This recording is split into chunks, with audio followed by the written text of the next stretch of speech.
Katika kuboresha huduma ya ubingwa na ubingwa bobezi nchini, Hospitali ya Taifa Muhimbili imefungua pazia jipya kwa kumleta daktari bingwa wa mfumo wa chakula na ini kwa watoto, daktari pekee kuwepo Tanzania.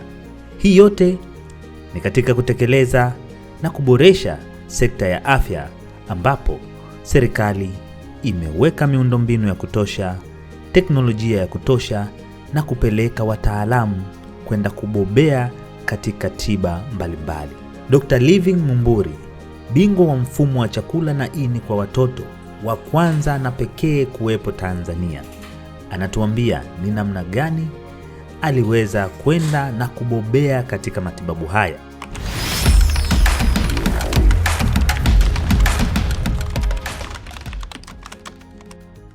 Mimi ni daktari wa kwanza wa mfumo wa chakula na ini kwa watoto hapa nchini Tanzania.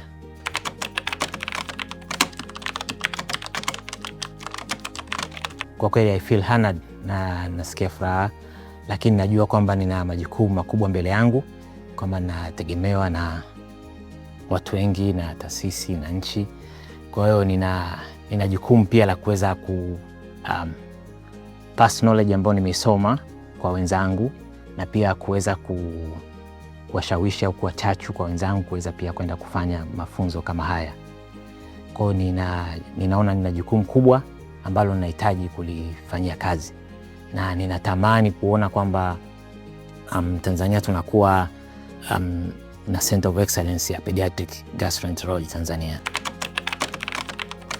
Hii ilikuwa ni kutokana na mimi kuwa nahudumia watoto katika kliniki, kwa sababu kabla ya kwenda kusoma nilikuwa nikifanya service kama daktari pediatrician kwenye mfumo wa kuanza kuona watoto wenye infectious disease na gastro, lakini nilijikuta kwamba napata changamoto kubwa kuweza kuhudumia wale watoto, kwa sababu nilikuwa sina ujuzi wa kutosha kuweza kukabiliana na vitu kama hivyo, na nilianza kupata consultations nyingi kutoka hata kwa madaktari wenzangu wakileta wagonjwa wenye matatizo ya mfumo wa chakula na ini, na nikajikuta kwamba ninahitaji kuongeza ujuzi ili niweze kutoa huduma nzuri zaidi kwa wagonjwa.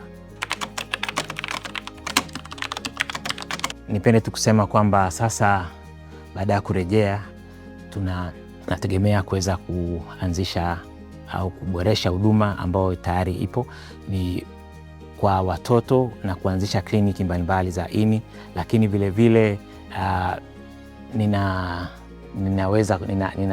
ninaanza kuunganisha nguvu na wenzangu ambao tuko tunafanya kazi, lakini vile vile kumotivate wenzangu pia waende kufanya specialization hii kwa watoto.